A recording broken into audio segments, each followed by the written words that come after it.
Idol, pag hindi ako kumain simula 6 p.m. hanggang 8 a.m., papayat pa ako. Ang kasagutan dyan ay calorie deficit. Kasi hindi naman humihinto yung metabolism mo. For example, kumain tayo ng 8 ng gabi at natulog tayo ng 9. Hindi ibig sabihin na natulog tayo, nagsha-shutdown yung digestive system natin. Kasi pag nag-shutdown yung digestive system natin, matitigop tayo. So, ang total calorie intake mo sa 24 hours, yun yung mag-aano.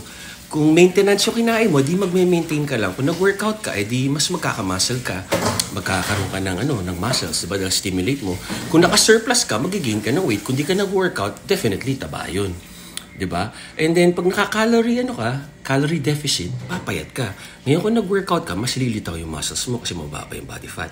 Ganun lang yun. It takes the whole 24 hours.